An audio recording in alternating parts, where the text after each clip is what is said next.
कहानी की शुरुआत में हम एक लड़के निक को देखते हैं जो कॉलेज में पढ़ता है, अपनी मॉम के साथ रहता क्योंकि उसके डैड की मौत हो गई है। साथ ही वो काफी अच्छी अच्छी पोएम्स भी लिखता है, अक्सर कुछ पोएम्स बेच कर दिया करता है। कॉलेज में उसका एक दोस्त होता है। जब वो बाथरूम में था तो कुछ लड़के आकर उसे मारने लगते हैं। जहाँ तभी उन लड़कों की हेड एक लड़की वहाँ पर आ जाती है जिसका नाम एनी था। एनी हर गलत काम करती है जैसे चोरी, नशा बेचना और इस तरह के काम। ये लड़कों की तरह रहती है। यहाँ वो इसलिए आई क्योंकि उसे निक के दोस्त से पैसे लेने हैं। पर अब जब उसने पैसे मांगे तो निक का दोस्त कहता है कि मेरे पास पैसे नहीं है, इसीलिए एनी के साथ ही उसे और मारने लगे। वो फिर निक के दोस्त को कहती है कि अगर मेरे पैसे तुमने ना दिए तो मैं तुम्हारा क्या हशर करूंगी, ये तुम सोच लेना। जब कैंटीन में आया तो यहाँ निक भी बैठा हुआ था। उसकी हालत देखकर निक समझ गया कि एनी और उसके साथियों ने इसे काफी पीटा है। वो अब एनी के पास गया जो उसी कैंटीन में बैठी हुई थी। पूछता है कि मेरे दोस्त ने कितने पैसे देने हैं तुम्हारे। जब एनी ने कोई जवाब ना दिया तो कुछ पैसे वो टेबल पर रख के पूछता है कि ये काफी है। तब हल्की सी आवाज में एनी बोलती है अपने काम से काम रख। निक को बुरा लगा, इसलिए पलटकर उसने भी कहा कि तुम एक टूटी हुई बिगड़ी लड़की हो, साथ ही लूजर भी। जो कहकर वो जाने लगा पर एनी को इतना गुस्सा आया कि वो निक पर हमला कर देती है और इस तरह इन दोनों की लड़ाई हो जाती है। कुछ देर के बाद दोनों को प्रिंसिपल की ऑफिस भेज दिया गया। प्रिंसिपल एनी को आगे से ऐसा ना करने का कहकर यहाँ से भेज देते हैं, जबकि निक को कहते हैं कि ऐसी लड़कियां ठीक नहीं होती तो इससे दूर रहो। जिसके बाद वो भी यहाँ से चला जाता है। रात को निक के घर उसका दोस्त आया जो उसे कुछ पैसे देकर पोएम खरीदता है। फिर पूछता है कि कल रात एक पार्टी है, क्या तुम जाओगे उसमें। निक कहता है कि नहीं क्योंकि कल मैं लंदन जा रहा हूँ, वहाँ एक काफी बड़ी अकेडमी में राइटर्स की मीटिंग है। वो उसे अपनी टिकट भी दिखाता है। उसके दोस्त ने पूछा क्या तुम्हारी मॉम को पता है इस बारे में। निक कहता है कि नहीं, अगर उन्हें पता चल गया तो वो मुझे जाने नहीं देंगे। अब एनी अपने दोस्त के पास आई जो भी उसकी तरह गलत काम करता है। ये दोनों अब एक ज्वेलरी की दुकान पर आकर रुके। वहाँ का शीशा एनी तोड़कर वो उसे ज्वेलरी चुरा लेती है।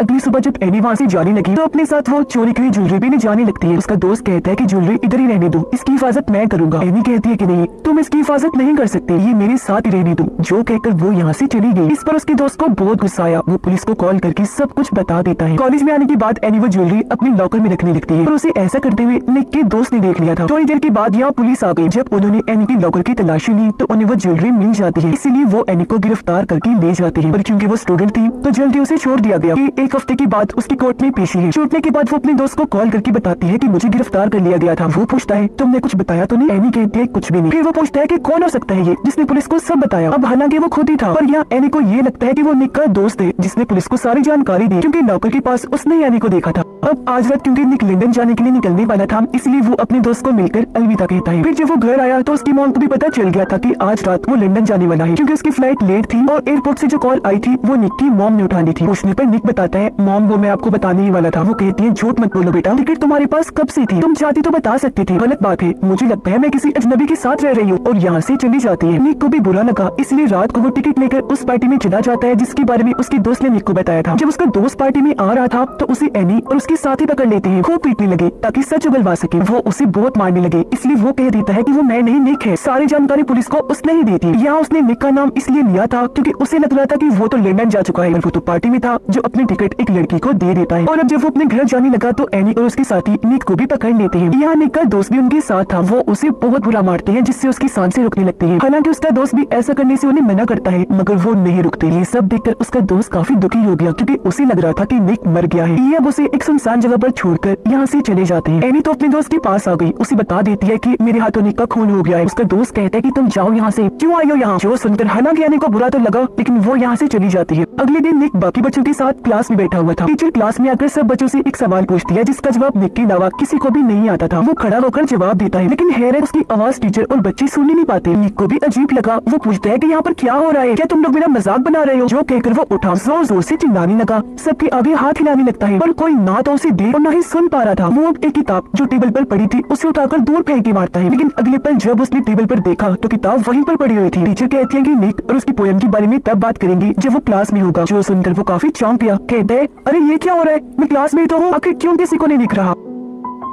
वो प्रिंसिपल के ऑफिस में जाकर फोन उठाता है, अपनी मॉम को कॉल करने लगता है। तभी प्रिंसिपल भी आ गए। फोन की घंटी बजने लगती है। असल में निक को ये लग रहा था कि फोन मेरे हाथ में है पर वो तो अपनी जगह पर ही पड़ा हुआ था। और अब प्रिंसिपल जब फोन उठाते हैं तो कॉल पे निक की मॉम थी। वो उसे पूछती है क्या निक क्लास में है, जिस पर प्रिंसिपल फोन वही रख के निक को क्लास में चेक करने चले जाते हैं। और अब वो यहाँ से भागकर जाने लगता है पर तभी एक लड़की से टकरा गया जिससे वो नीचे गिर जाती है। लेकिन अब जब उसने दोबारा देखा तो लड़की अपने रास्ते आगे बढ़ने लगी, यानी वो गिरी ही नहीं थी। वो यहाँ से भागकर सीधा अपने घर आया जहाँ उसकी मॉम के साथ एक डिटेक्टिव होता है जो उसके कमरे की तलाशी ले रहा था ताकि यहाँ से कोई काम की चीज मिल सके, लेकिन उन्हें निक के बारे में कोई सुराग नहीं मिलता। इधर भी निक उन्हें नजर नहीं आ रहा था, जबकि वो सबको देख और सुन भी सकता था। अब ये डिटेक्टिव यहाँ से सीधा एनी के पास गया, क्योंकि कल ही उसके साथ निक की लड़ाई हुई थी। डिटेक्टिव उसे कहते हैं कि तुम्हें पकड़वाने के लिए पुलिस स्टेशन में किसी ने कॉल की थी, क्या वो निक था? एनी बोली कि मुझे नहीं पता, मैं तो अपने दोस्त के साथ थी उस वक्त। जो कहकर डिटेक्टिव यहाँ से चला जाता है। निक ने क्योंकि ये सारी बातें सुननी थी, इसलिए वो एनी से पूछता है, यार तुमने बस मुझे इसलिए मारा क्योंकि तुम्हें लग रहा था कि पुलिस को सारी जानकारी मैंने दी। जो कहकर वो एनी को धक्का देकर छत से नीचे गिरा देता है, पर अगले ही पल उसने देखा कि ये सिर्फ मुझे लग रहा है, ऐसा कुछ हुआ ही नहीं, क्योंकि एनी तो अभी भी उसके पास ही खड़ी हुई थी। जिसके बाद निक यहाँ से अपने घर आया। वो जब कमरे में लेटा हुआ था तो उसकी मोम आई, जो निक की डायरी से उसकी पोयम को पढ़ने लगती है, पर बीच में ही छोड़कर वो यहाँ से चली गई। तभी निक के कंधे पर एक चिड़िया आकर बैठ जाती है। वो उसे वहाँ से हटाकर हाथ में पकड़ लेता है। इस बात से निक को बहुत खुशी हुई, क्योंकि जो हालात उसके साथ हो रहे थे उनमें से ये पहली चीज थी जिससे वो हाथ लगा सकता था। अब तभी उसकी नजर सामने पड़ी। उसने देखा कि जो चिड़िया इस वक्त मेरे हाथ में है वो तो सामने गिरी पड़ी है, जख्मी होने की वजह से तड़प रही है, क्योंकि जल्दी मरने वाली थी। और अब अगले ही पल वो मर जाती है, जिसके साथ ही निक के हाथ से भी गायब हो जाती है। तब ये देखकर वो सारी बात समझ जाता है, यानी उसे पता चल गया था कि मैं अभी भी जिंदा हूँ, बस मेरी आत्मा मेरे जिस्म से बाहर निकल आई है। यानी मैं जिंदगी और मौत के बीच की उस जगह पर हूँ जहाँ मेरी मौत कभी भी हो सकती है, बिल्कुल इस चिड़िया की तरह। और अगर मैं मर गया तो मेरी आत्मा हमेशा हमेशा के लिए इस दुनिया से चली जाएगी। पुलिस को वो जगह पता चल गई थी जहाँ उस रात एनी और उसके साथियों ने निक को मारा था। पुलिस के साथ निक का दोस्त भी था, लेकिन वो ये नहीं बताता कि निक का जिस्म कहाँ है, क्योंकि उसे लग रहा था कि इस तरह मैं फंस जाऊंगा, जिसके बाद एनी और उसके साथी भी मुझे मारेंगे। यहाँ भागकर निक भी आया। वो डॉग और पुलिस के सामने आकर उन्हें रास्ता समझाने की कोशिश करने लगता है, यानी मैं उस तरफ हूँ, लेकिन कोई फायदा नहीं होता। इसलिए काफी ढूंढने के बाद भी पुलिस को उसकी बॉडी जिस्म नहीं मिलता। अब एनी अपने घर आई, उसके पीछे पीछे निक भी आ जाता है। उसने देखा कि एनी का एक छोटा भाई है जिससे वो बहुत प्यार करती है। असल में उसकी मॉम की मौत हो गई थी और बाप ने दूसरी शादी करनी थी। एनी को कभी प्यार नहीं मिला, उस पर किसी ने ख्याल ही नहीं रखा, तो बगैर माँ बाप और प्यार के पलने बढ़ने पर वो गलत रास्ते पर चल पड़ी। वो अपने भाई को कहती है कि तुम मेरे जैसे कभी मत बनना। अपने भाई को उसने गले से लगा लिया। आंखों में आंसू थे, क्योंकि वो खुद भी कभी ऐसी बनना नहीं चाहती थी, लेकिन हालात ने उसे ऐसा बनने पर मजबूर कर दिया। फिर वो अपने भाई को कहती है कि अगर किस्मत ने साथ दिया, मुझे मौका मिला, तो मैं एक अच्छा काम जरूर करूंगी